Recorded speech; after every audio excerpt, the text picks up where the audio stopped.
Nos olvidamos un poquito de factores infecciosos y pasamos a los factores físicos. ¿Qué factores físicos vamos a ver? Bueno, en primer lugar, lo más conocido, lo más llamativo, son las radiaciones.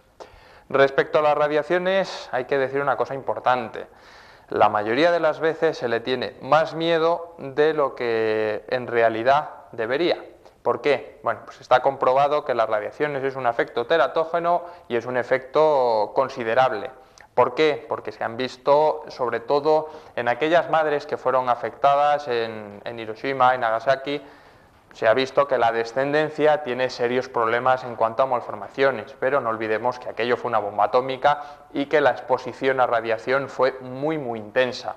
Habitualmente la única exposición a radiación que hay, sobre todo aquí en este medio, pues estamos hablando de las radiografías. Las radiografías, de todas maneras, se evitan casi en el 100% de los casos, se evitan a las madres embarazadas y es no solo por el hecho de que puedan afectar al feto, sino porque lo que con frecuencia sí se puede alterar son las células germinales del feto, es decir, las células sexuales del propio embrión del feto, que no le darían problemas a él, sino que le darían problemas a la descendencia. Eso que también es importante, evidentemente. Las radiaciones. ¿Qué otro factor vamos a ver? Bueno, factores mecánicos. Estos factores son importantes y los factores mecánicos, bueno, pues producen, entre otras cosas, pues malformaciones de tipo luxación congénita de cadera, producen también lo que se llama el síndrome de Potter, que es algo curioso, que luego veremos un poquito más adelante, y también produce otra serie de fracturas y deformaciones. Son factores mecánicos por razones puramente de espacio, es decir, en aquellas circunstancias en las que el niño no tiene espacio para crecer, pues se producen esas deformaciones. ¿En qué situaciones no tiene espacio? Bueno, pues evidentemente un caso muy claro, por ejemplo, son los embarazos múltiples. Imagínense pues estos casos que ha habido últimamente de que una mujer da a luz 6 o 7 niños. Pues evidentemente, por mucha barriga que pueda tener la madre, los problemas de espacio ahí son muy considerables. También puede aparecer en aquellos casos en los que la madre tiene lo que se denomina un útero bicorni, es decir, que en vez de tener esta forma que es la característica, pues tiene esta otra forma. Con lo cual, pues bien asiente a un lado, bien asiente al otro, pues sigue teniendo problemas de espacio. Otra posible causa, vamos a ver, esto es por raciones de sitio.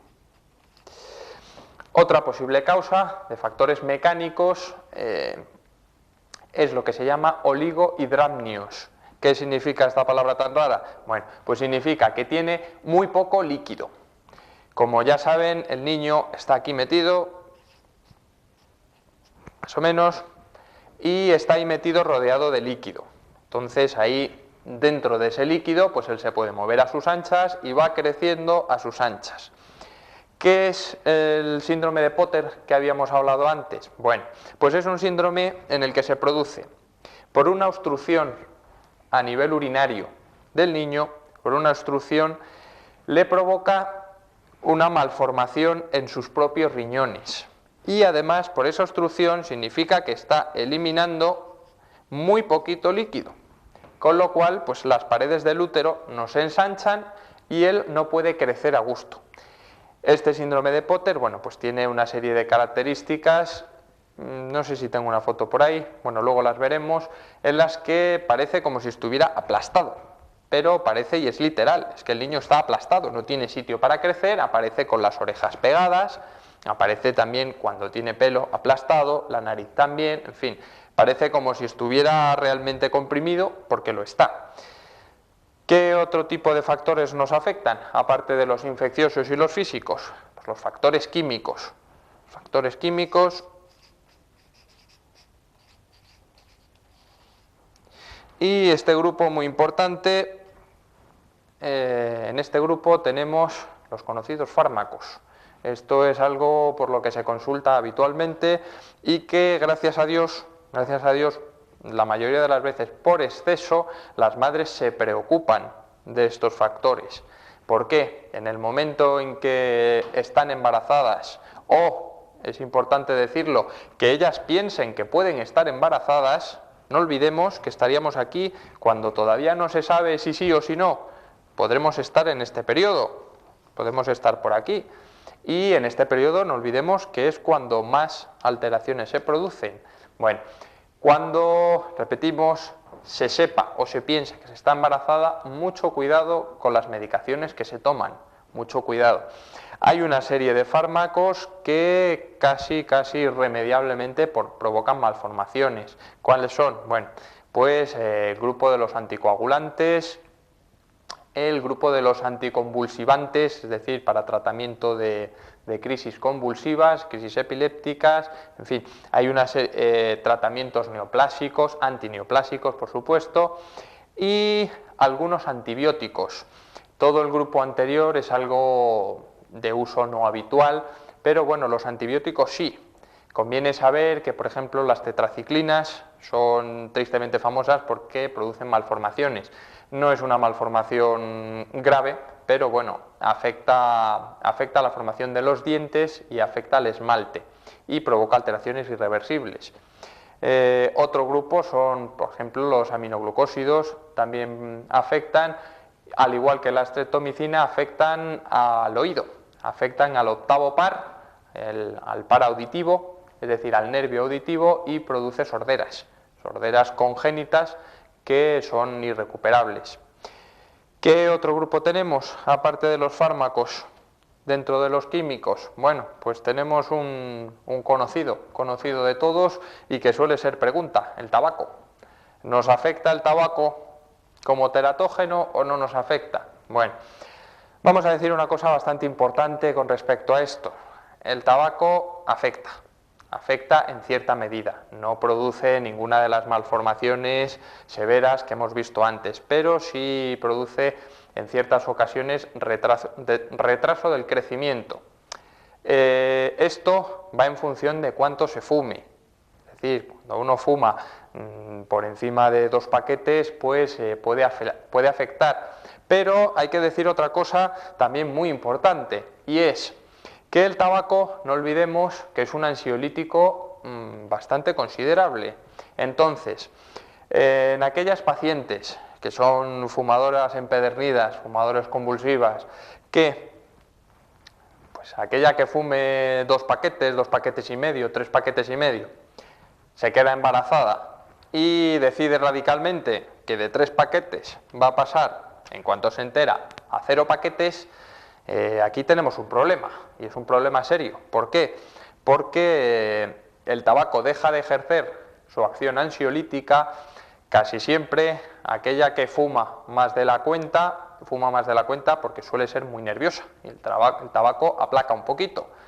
Si pasamos de 3 a 0, le va a generar una ansiedad, le va a generar un estrés, una agitación que es mucho peor para el embrión y para el feto, es mucho peor que el hecho de que se esté fumando, por ejemplo, 10 cigarrillos.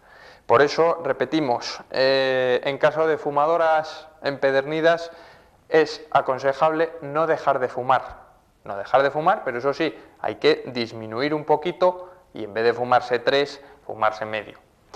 ¿Qué otro factor tenemos? Bueno, pues por un lado tenemos la hipertermia. La hipertermia, es decir, las subidas de temperatura. Hay un estudio, bueno, pasa es que es un poquito antiguo, estoy hablando de hace 20 años, en el que de 64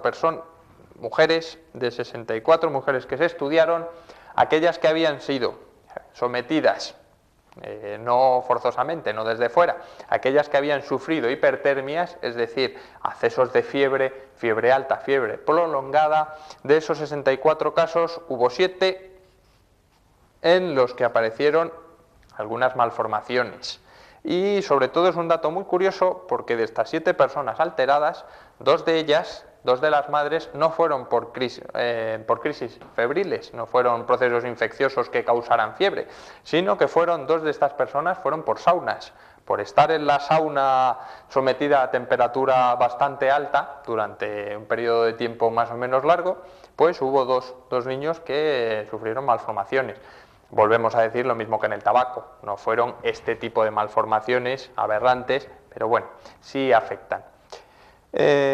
Vamos a ver qué hacemos con todo esto, es decir, cómo podemos nosotros atajar un poquito e intervenir sobre las enfermedades prenatales. ¿Por qué? Porque bueno, si lo describimos pero no podemos hacer nada con ello, menuda gracia, ¿para qué servimos? Bueno, algo se puede hacer. Se puede hacer en un primer lugar en cuanto a la prevención de estas enfermedades. En la prevención vamos a ver 3 escalas. A ver si llego a escribir aquí abajo. Prevención, 3 grupos. Prevención primaria, secundaria y terciaria. ¿Qué significa cada uno de estos grupos? Bueno, la prevención primaria, ¿en qué consiste? Prevención primaria es reducir o eliminar, si se puede, el riesgo de que aparezcan estas enfermedades. Disminuir y evitar el riesgo de agentes exógenos, es decir, pues evidentemente no dar todas aquellas sustancias que nos puedan producir una malformación, evitarle exposición a radiaciones, evitar en todo lo posible las infecciones. Un ejemplo de prevención primaria sería lo que habíamos visto antes de la rubeola. Nosotros no queremos que nuestra mujer quede embarazada y pueda sufrir una rubeola, para lo cual desde los 11 años se le vacuna. Nuestra chica está vacunada, cuando quede embarazada algún riesgo sigue habiendo de que pueda contraer la enfermedad y pasársela al niño, pero bueno, estamos en prevención primaria, vamos a intentar evitar que se nos contagie. Pues bueno, esto en cuanto a agentes exógenos, pero tenemos otros. ¿Qué hacemos con las enfermedades genéticas? Esto ya es bastante más complicado. Es muy difícil, ¿por qué? Porque, bueno, pues hay muchas que no sabemos de dónde vienen y además existen otras que son mutaciones puntuales, es decir, son congénitas pero no están heredadas de los padres, sino que en el momento en que se produce la fecundación se altera uno de los gametos. Esto es un gameto, esto es otro, estos son los masculinos, estos son los femeninos. Bueno, pues veíamos que uno de los dos se altera y en vez de separarse en X e Y, pues a lo mejor esta X se quedaba aquí junta. Bueno, todas estas cosas no podemos hacer nada sobre ellas, nosotros no sabemos que esto va a ocurrir. Entonces, solamente podemos intervenir en aquellas, sobre todo en los multifactoriales, en aquellas que nosotros sabemos que son hereditarias. Tenemos un factor que es recesivo, el padre o la madre tiene una determinada enfermedad y sabemos que como es hereditaria se la puede transmitir. Bueno, en aquellos casos en los que la enfermedad es muy seria, pues algunas veces se aconseja incluso no llegar a tener hijos, o sobre todo, partiendo de lo que sabemos aquí, pasamos a prevención secundaria. ¿Qué es la prevención secundaria? Bueno, pues intentar ver lo antes posible si nuestro embrión, nuestro feto, tiene alguna anomalía para intentar atajarlo lo antes posible y no dejar que desarrolle la malformación. Algunas veces estas malformaciones se pueden atajar si se saben de principio. Entonces hay una serie de personas que son lo que se llaman población de riesgo. Población de riesgo, evidentemente, si ya tienen en la familia algún caso de alteración, pues tenemos que tener mucho cuidado, porque tienen mayor riesgo de tener problemas en la descendencia. Entonces hay que estar muy atentos. Dentro de la prevención secundaria actuamos de 2 maneras. Uno, por el diagnóstico prenatal, que es lo que hemos estado viendo.